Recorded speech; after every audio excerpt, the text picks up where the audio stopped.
guilt plan. We have a possible 211 in progress at the... Hey there, we're the ladies in waiting, and you're listening to Christine 16, All Canadian Man, and Clint of the Nighttime World, only on Generations of Kiss.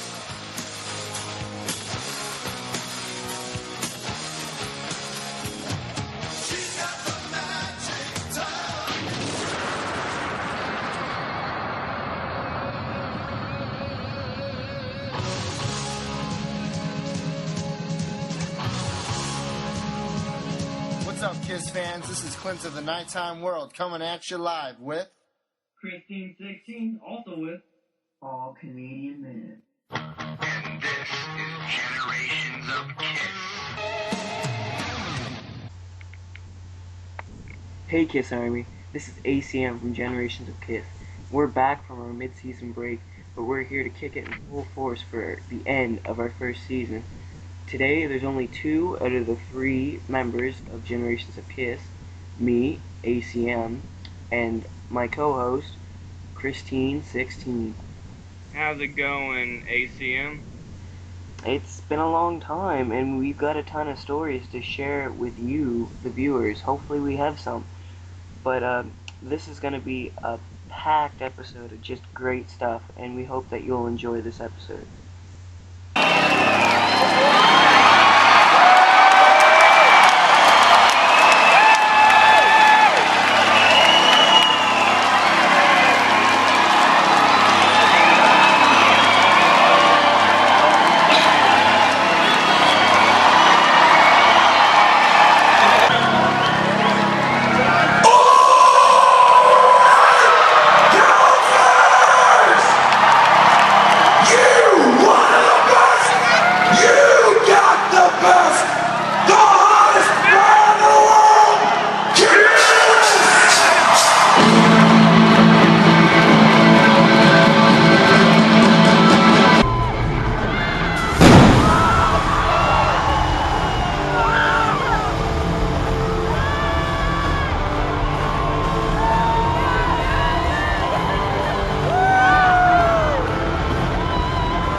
On August 1st, a dream came true for young ACM. He was going to his second concert. It was sure to be a blast. He had more plans, I guess you can say, that he didn't get to do the first time around. As I went to the concert, I was supposed to have my father with me, but complications pulled through since that day before was not a good day for him. He did not, he was not able to make it, I should say. But me and my mother and my brother carried on our merry way on to going to the Kiss concert in Halifax on August 1st, and we went into it with, like, just amazing hopes and dreams, like it's Kiss again. That's all you gotta do, right, Chris? Correct. And as we're driving around Halifax, trying to find a nice little spot to park, because it was packed, we actually got lost before there. We went down the wrong road, but then we made it back again. And I was driving around, my brother's like, "Hey, who's that Kiss fan running around?" And I turn and look out the window, and there's my good buddy Cassius Morris in Paul Stanley face makeup, running around, waving what was a big help, and thank you to him and his family for helping me out with this. A meet and greet uh, wristband, and I was just like, what? And it was an automatic shake, and I'm getting the shakes right now just talking about this, but it was a big shake, and it's just something, if you experience it, I think Chris probably got it too, just the emotion of meeting someone so big, it just runs through you, and it's something that you can only define if you actually do it and know how it feels. What about you? Do you feel the same way when you meet people like this, Chris? I do feel the same way, and it's a great feeling. It's a great feeling, so meet people like this more often. But, carrying on with our story, I had great intent of spending lots of money and making Gene Simmons happy at this concert, but I couldn't, like, all the merch stands were packed. Like, it was insane. Like, there was no way of getting to it. I had to wait till after the show to get to them, and by then a lot of stuff was sold. Uh, well, we take our seats. We were ninth row, which was fucking close. It was really, really close to the stage, and like you look up and the spider is just huge. Like it's just sitting there. It's Cassius. Come on, it's the spider. And the drums shine down. Gorgeous. Look at this place. It's huge. And there's Cassius Morris. Yeah, what's up? And it's just huge, and the whole stage is like I'm in the TV show, like I'm in the movies you see on YouTube. You're living it now. Which, yeah, I guess that kind of did kill it, because I saw a lot of it on YouTube, but I made sure to only watch one or two videos on YouTube, which is a smart thing to do, if I would say so myself. But I carried on and Shinedown with the opening act, and if you don't know, I am a huge fan of Shinedown as well, so this was a great concert. But there's only a little bit of a downfall to a very big uprise. Uh, 3 songs into Shinedown's set list, which Shinedown had a ton of energy. Holy cow! Their singer looked a little insane though, but they had a ton of energy, and I was waving at all of them, and they were waving back. It's really something great to be in the front few rows of the concert, but that's something, again, another experience for another day. Uh, anyway, 3 songs into the Shinedown set list, I had to go backstage, not backstage, underground, because it wasn't backstage, to meet Kiss for the photo, and let me tell you that it was amazing. Uh, just standing back there waiting was probably the worst part. Everything running through my brain, all the thoughts. Um, it was nerve-wracking. And we get there and we're in line and we see Eric peek his head out and start throwing his guitar picks at the line, and everybody went nuts. And I was like, wow, I'm that close away from meeting Kiss. And I was like, this can't get any better. And then, of course, it got better.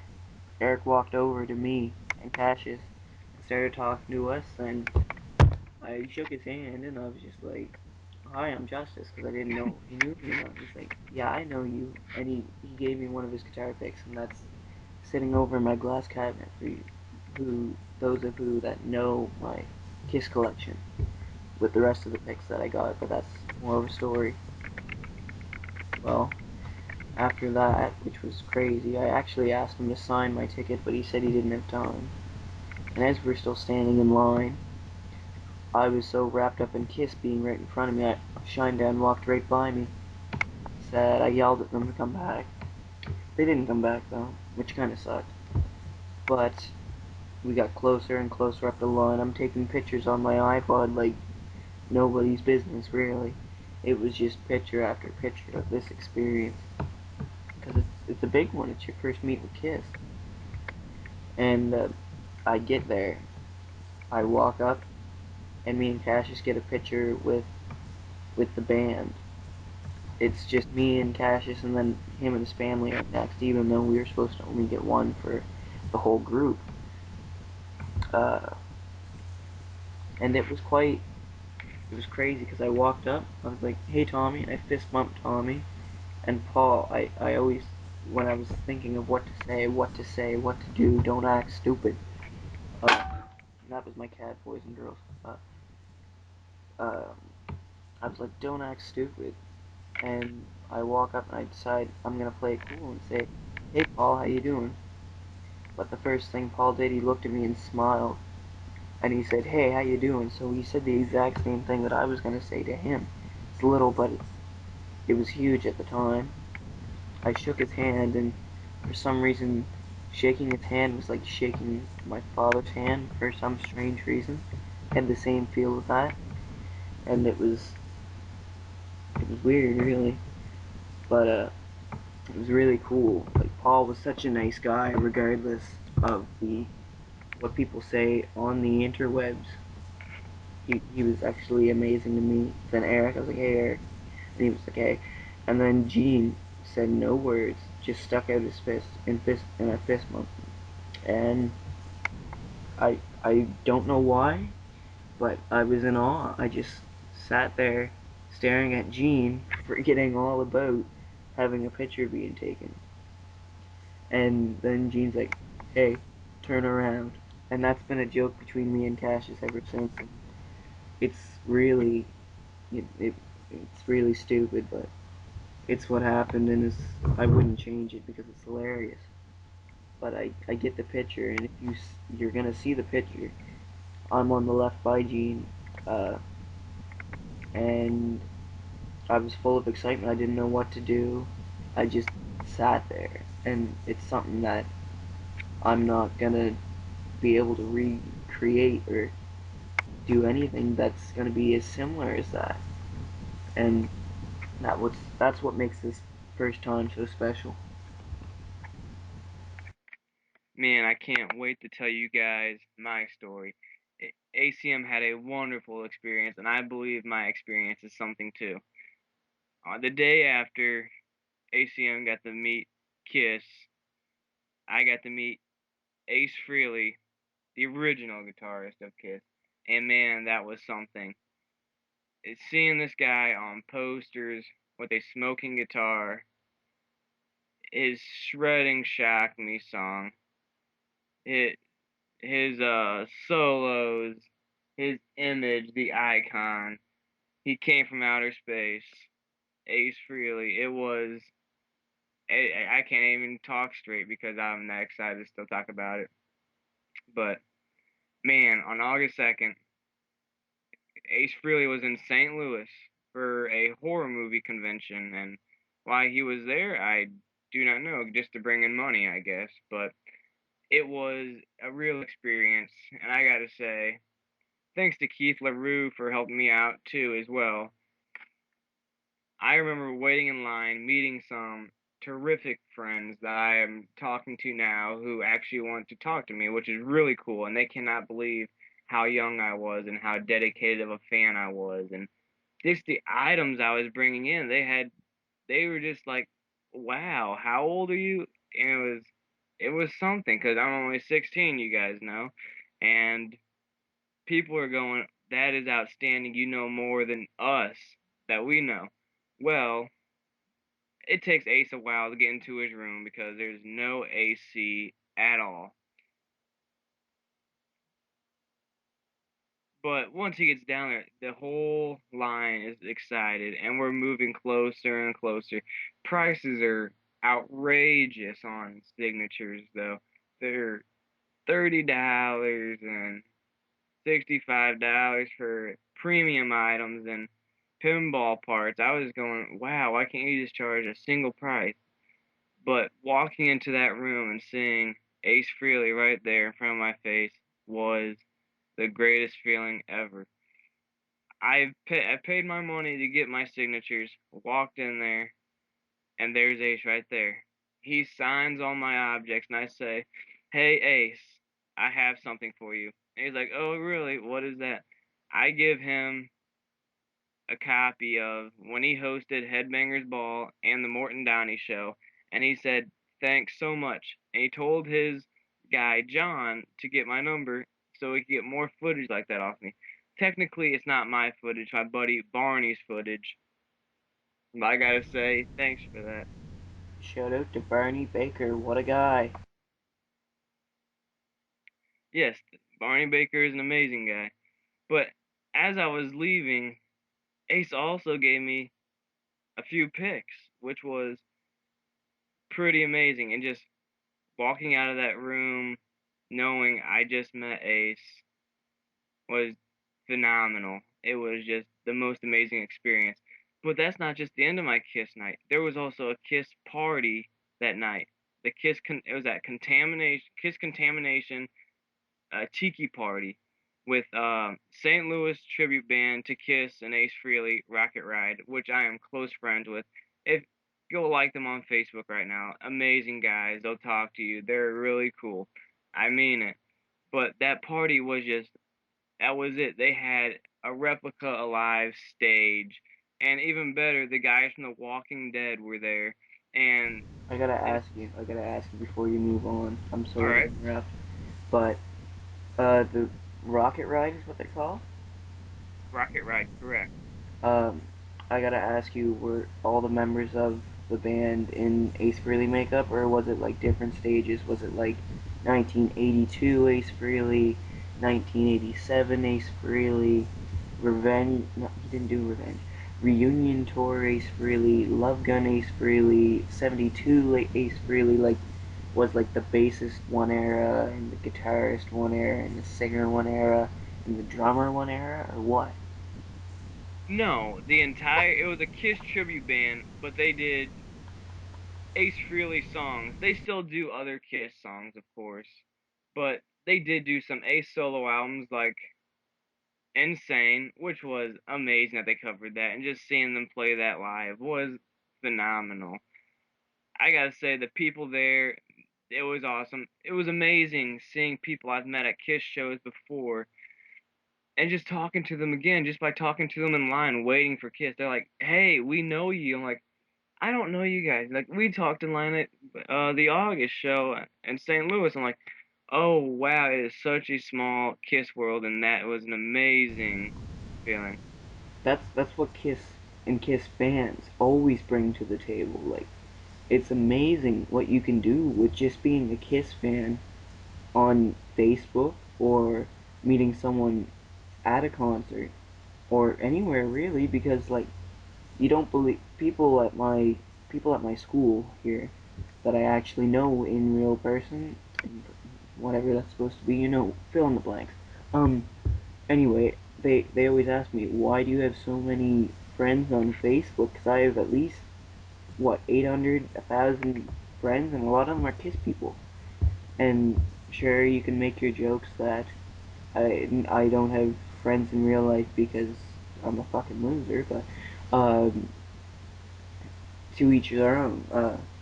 But it's amazing what Kiss and Kiss Army and the friends that you can make will do for you with only knowing that you're a Kiss fan. Like, shout out to Brett and Donna for being so nice. I know they hooked me and Christopher up with the Australia Peters. I think it's 20th. Ice block rappers. Hell yeah, 20th. I think 20th anniversary. Who knows? Don't quote me on that. But they hooked us up with that, and I know they talked to my dad a lot, and they've always had a great relationship. And this was before the internet. Like they talked to my father before internet, and they had a Radioactive is what it was called, their magazine, and it was great. Like Kiss fans just around the world just unite with people, and like it's always been that way. Like I've had people, Barney, he's a Kiss, he trades Kiss stuff, and he's really good at. He does great deals. I know Chris is into the dealing with him too, aren't you? Oh, I am for sure, and we will be starting up an eBay site real soon for Kiss concert posters. You heard it there, here first, at Generations of Kiss. But I know another buddy of mine, Johan, or whatever you say your name is, Johan Carlen. He's a Kiss guitar pick trader, and like he's got not millions, probably thousands of guitar picks from Kiss. And I was looking because this goes into later of the story, but I'm trying to collect, or tried, or still trying, I guess, to collect all the picks from Monster Tour because, well, not all of them, like not every city, but all the various different types, really. But I tried to collect them all, and he helped me get a Gene one from Australia when I had a double of Tommy. Not Australia, Europe. But I had a double of Tommy, and I traded him that one for a Gene Europe one, and now I have the full set. It's just crazy what the Kiss Army and Kiss fans will do to get. And the pieces I got signed were phenomenal. His signatures are just outstandingly nice. I got my Alive signed, and wow, is that something? And a solo LP, of course. Why not? I also got ACM, his solo album signed, and I picked up one for my buddy Barney, and he got his signed. I also got him his Smoking Guitar poster signed, and his buddy's poster signed, and the autographs are phenomenal on those. And for myself, I got my book signed, and then my Unplugged poster signed, and I gotta say, I was really worried about getting that Unplugged poster signed because they wanted $60 for signatures on posters. But now that I know that I have a signature on that, now getting everyone else is going to be Peter's going to be the hardest one to find off it. I know it will, but I'm hoping to get even Tommy's autograph on it because I'm pretty. I mean, I just want all the autographs that are still alive, all the band members who are still alive to sign that because it's truly my favorite Kiss poster. That is my favorite Kiss image. So I gotta ask, what was the grand total? Do you know, or about of all the stuff that you got signed? I paid $300. $300, boys and girls. And that's just for getting autographs. That's how dedicated you are to Ace Frehley and the Kiss band. You're not a Kiss fan if you don't pay the prices. You gotta pay the prices, and that's something that I'll factor into my Kiss story here soon. But, like, you guys gotta understand. People can say, oh, you could just fake their autograph. Your autographs might be fake. You know, I don't know if, have you ever got that story before, Chris? Yeah, so tell me about your stories. I've got a story, my buddy Cassius, again. He met Kiss in Toronto, and I had a crazy night. Uh, solo, not solo. Uh, single, 45. I had it signed by Eric Carr, God bless his soul. Uh, I got it signed by Gene, and those were both signed before my time. I got it from a reliable source. Uh, he got them signed at Caesar's Palace, Las Vegas, 1990. A few shows before Eric Carr had to go to the hospital. sadly. And then I got it, and I got it signed by Bruce through the mail. Don't try to mail it now because Bruce knows that people try to sell his autographs on eBay. That's what people get. I hate that. I hate people selling stuff on eBay. But I got that signed. I got that signed by Cassius got it signed by Paul for me, and that completed it. And I tried so hard to get it signed by Paul, and he got it signed. But people at my school, they saw the video of Paul signing it. I love that jacket. They're very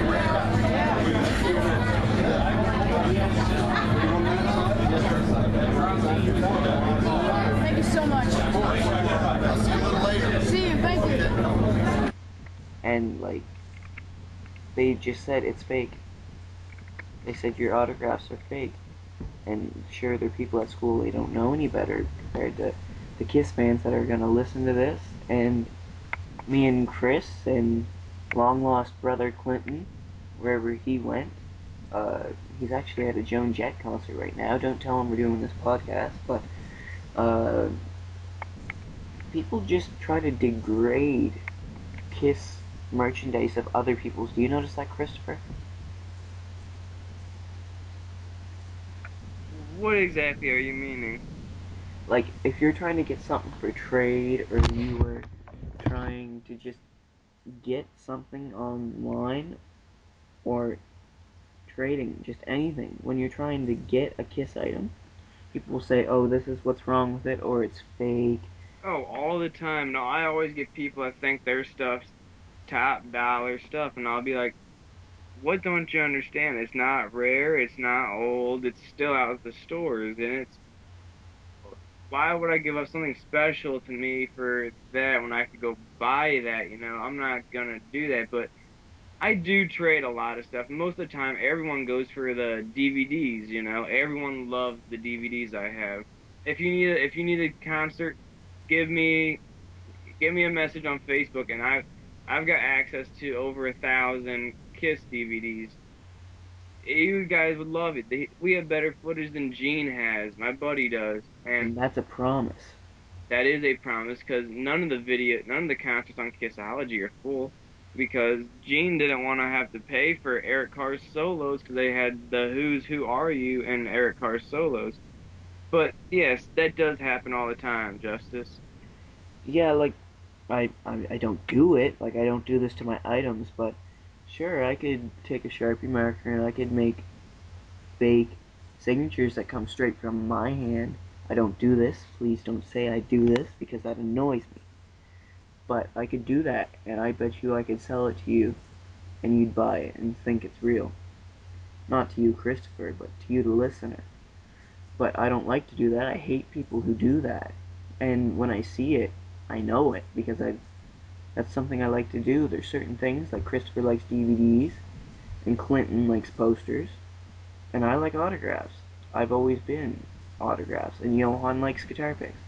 But I've always been autographs, and I can tell you a lot from just looking at it, what year, what era, and all that stuff. And when people just say that that's fake or they degrade what you have, it makes you feel like, who are you to say you're better knowledge? And sure, they might have a better knowledge, but who are you to say that you know much more than me because I own this? I clearly got it.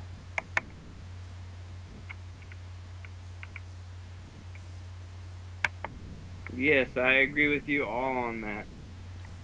So a little shout out to the collectors, really. So Chris, do you have anything more to add to your story?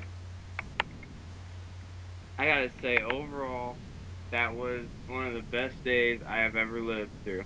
Yeah, these are always going to be remembered. Like tomorrow, I'm getting the picture that I got taken, blown up into a 11 by 15 and an 8 by 10. And I'm getting the band, I'm going to try, I can't say I'm going to try to get the band members to sign it. There's probably a way out there. Just send Gene a $20 bill when you mail him. Send them a Franklin or something. That's what you gotta do. I don't know. What's a Franklin in American money? That is a $100 bill, my Well, friend. there we are. We're set. We've already got Gene on the hot spot. But yeah, it's something that people aren't gonna understand unless they do it. That's what this whole experience is about, and that's what our podcast title is about. That's why our episode is called Generations of Kiss. Episode, whatever episode this is, the experience. It's just people who know. People who don't. And it's amazing. It's something you can't really describe. As I'll keep saying, you'll hear me say that multiple times.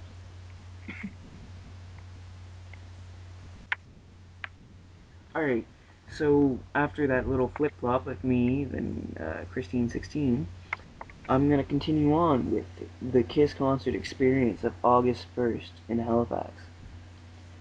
So, as I said, Shinedown was great. And my brother actually got a guitar pick from Shinedown, but he lost it, sadly. Then Kiss comes on, and you know how they use Google Maps or whatever they use, and they fly down and they show Halifax where they're playing, which was the Metro Center. Uh, and then they did the video, which is the same video where you see them walking down the hallway. It's the same one I noticed from Zurich, same one they probably used on every single one. But nonetheless, when you hear, "All right, Halifax, you wanted the best, you got the best, the hottest band in the world, Kiss," that's just something. It's the the name of the game, really, and it's the call of the wild, I guess. You can anything else you can add in there that's hilarious, but it's just it kickstarts the party, and then the concert was just insane. Like every song was wonderful. Paul sounded a little bit rusty at the beginning, but he improved, which is of Paul. Paul improves. Get used to it. But for some reason there was a lot of weird stuff in the concert that wasn't in the other concerts. Like Gene, he did this weird solo.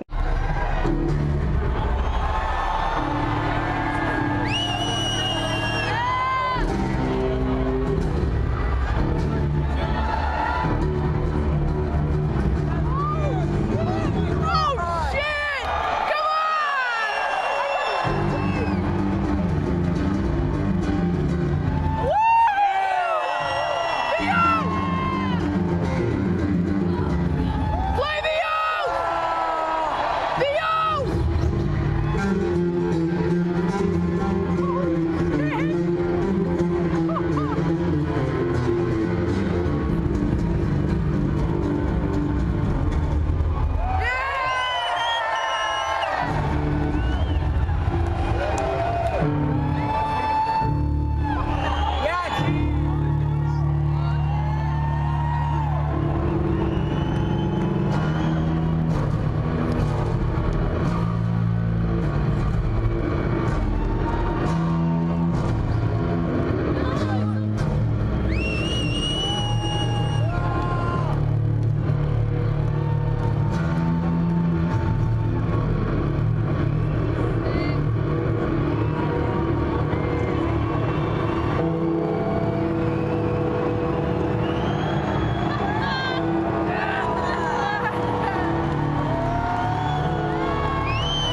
And he did this weird solo that you just heard, and it's like an animalized 84 solo, and it was actually talked about on a lot of discussion forums, Kiss Fact, but it was talked about, which made me feel special because I was there.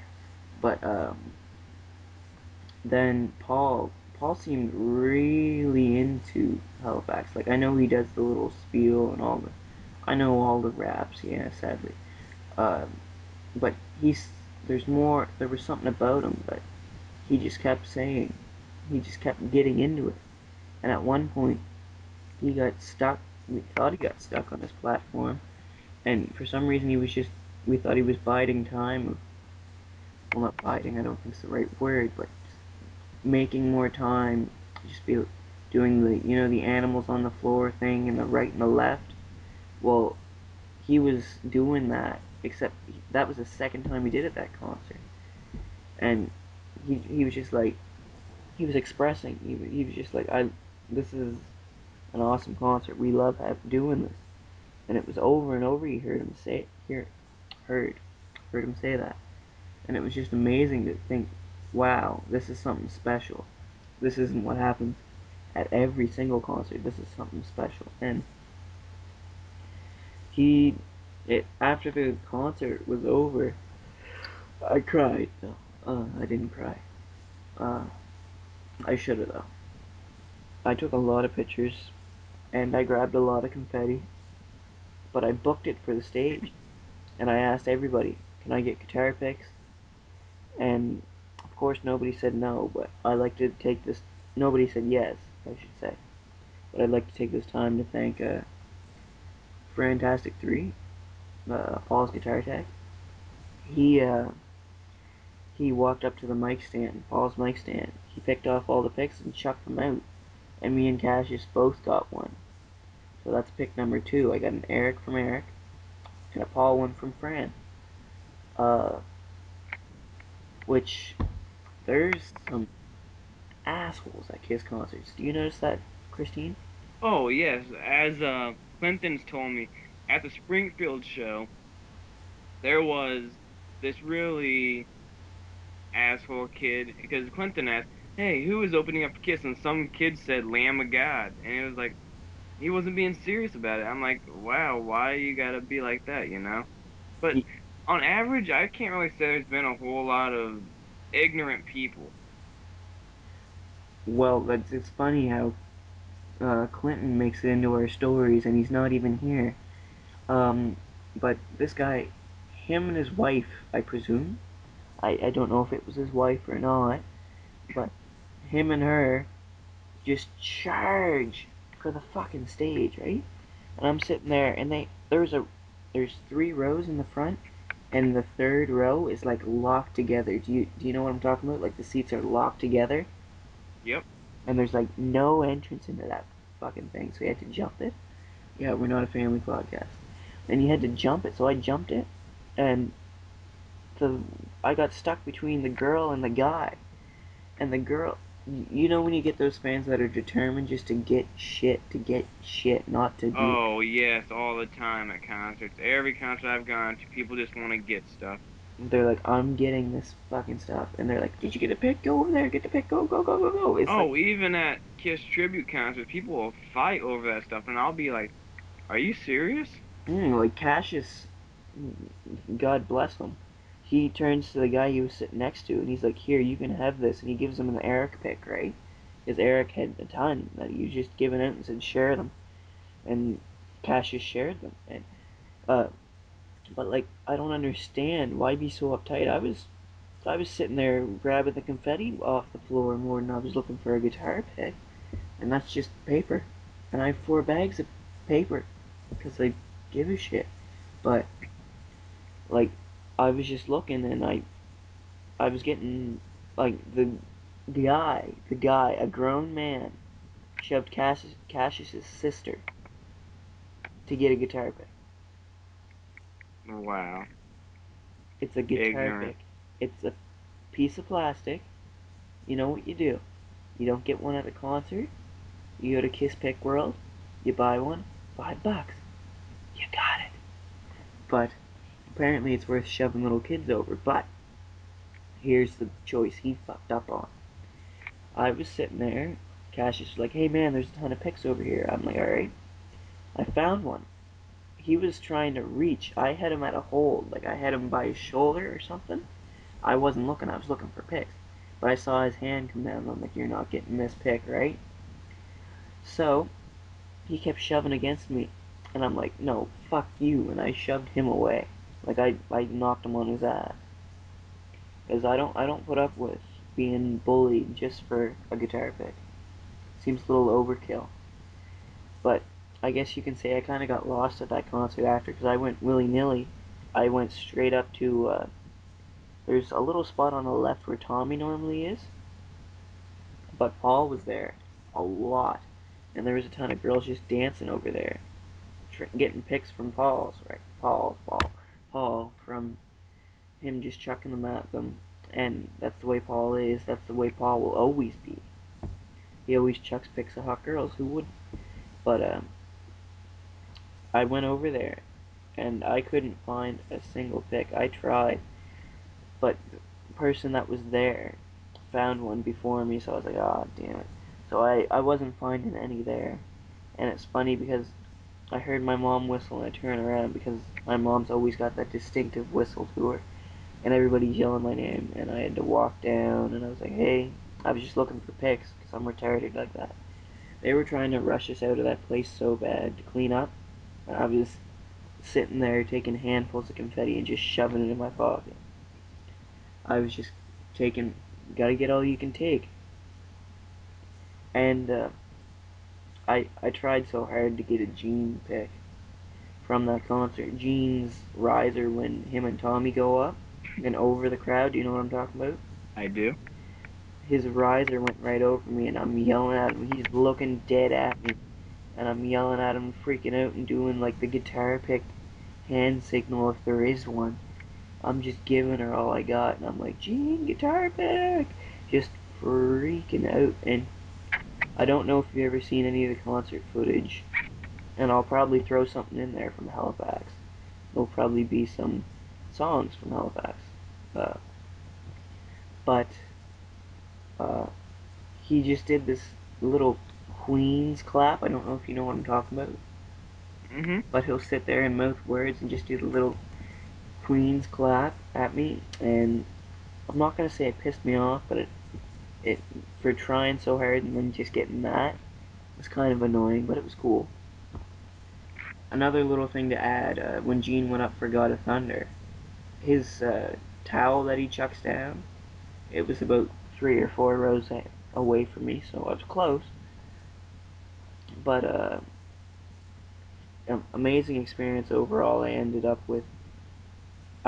going straight to the merch stand after the show was over, and I had saved my money from the money that I'd done for babysitting and work like that. Yes, I babysit. Get the fuck over it. Uh, but I saved up a pretty good sum, and I was intent to make Gene happy and blow it on Kiss stuff because I'm a Kiss fan. What? Justice, you know what I did last year to make my money for that Kiss concert that I No, went to? I don't know. I saved cans, and that was the small profit of what I had to do. I saved all summer to get that meet and greet package. My parents would not let me spend the money after I got it all. 3 months I had over $1,000, and they wouldn't let me spend. They wouldn't let me buy it because they just thought for all the work I did, it wasn't worth it. But what I've seen, it is 100% worth it. Parents, don't ruin your kids' dreams.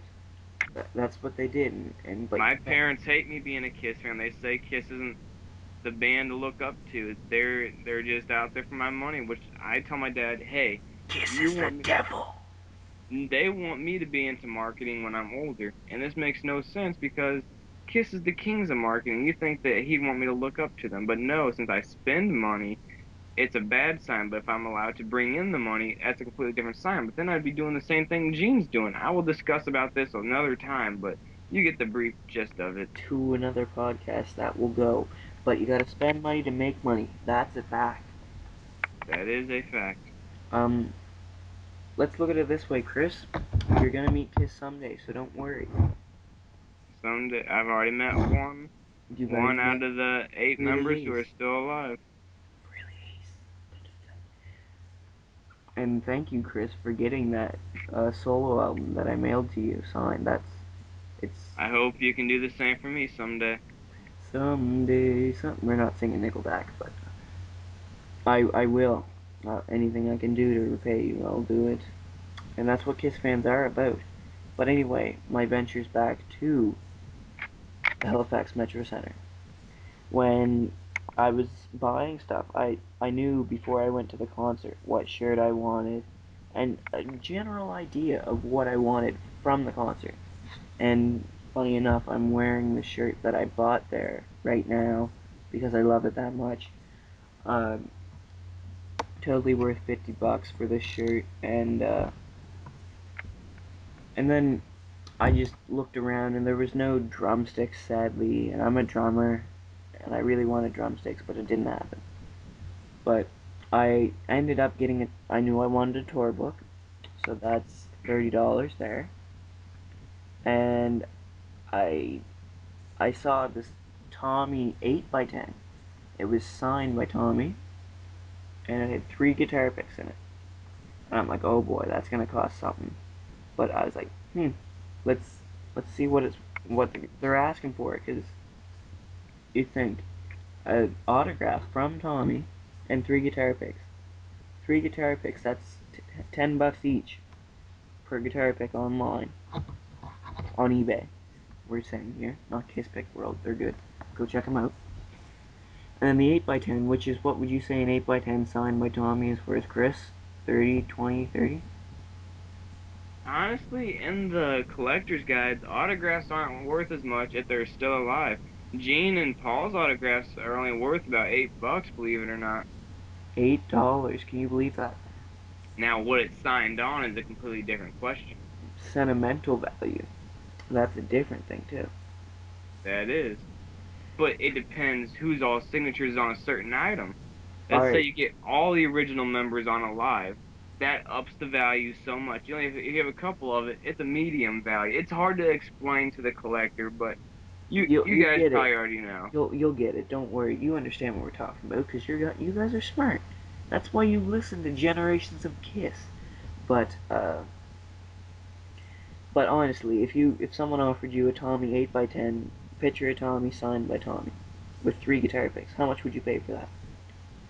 Oh, each pick I'd pay $10 a piece for. And then for the 8x10 signed by Tommy, how much? 8x10. If it's all together and it's in that little package, I'd pay $35 for it. Well, somehow I think all the proceeds were going to Tommy's coffee shop or something. But it was only $20, and that's a deal. That's if I'm buying it for cheaper than where I can buy it anywhere else, I'm buying it regardless. So I bought that. And then, being a drummer, I really wanted something drum-wise.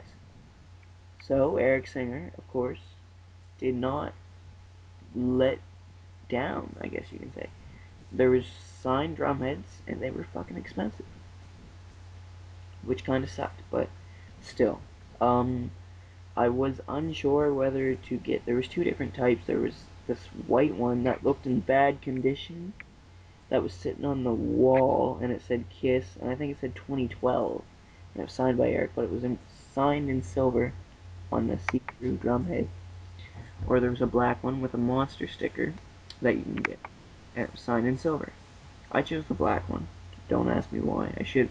If I went back now, I would have chose the other one just to be unique, but I can't go back, and I'm perfectly fine with what I did. But uh, for some reason, the sticker doesn't really stay on the corners, and it's kind of marked up on the sticker, which kind of sucks. But you're not getting it, so it doesn't matter because it's fucking mine. But I loved everything I got there, and I walked out with an arm full, and pockets full, and a fucking life full of memories. And that's all what the experience is about, regardless of the money. The money may be gone, but the memories last. You're right. Like, money is mass product. Like, face it, money's mass product. It's everywhere. You can always make money. You can go to your corner and you can become a stripper and you make money. You can go fuck yourself and you make money. But you do make money, and one thing you don't make is Kiss meet and greets and Kiss experiences like this. so Not it's at worth all. the money. So thank you guys, the viewers and the listeners, for listening to our great episode of Generations of Kiss. And we want to say happy birthday to Gene Simmons, even though today might not be his birthday. It is in real life right now, his birthday.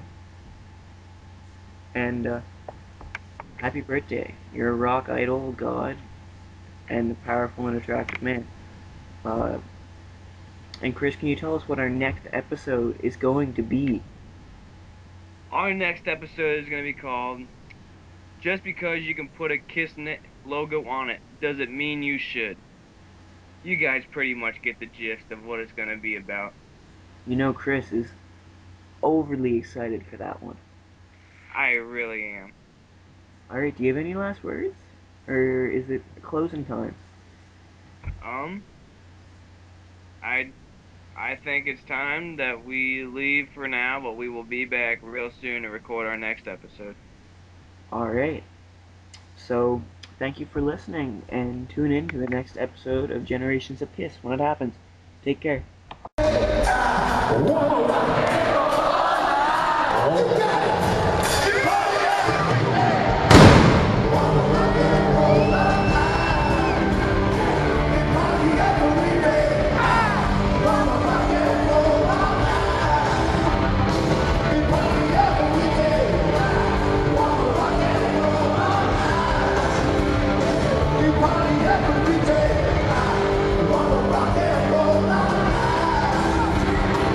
Party every day.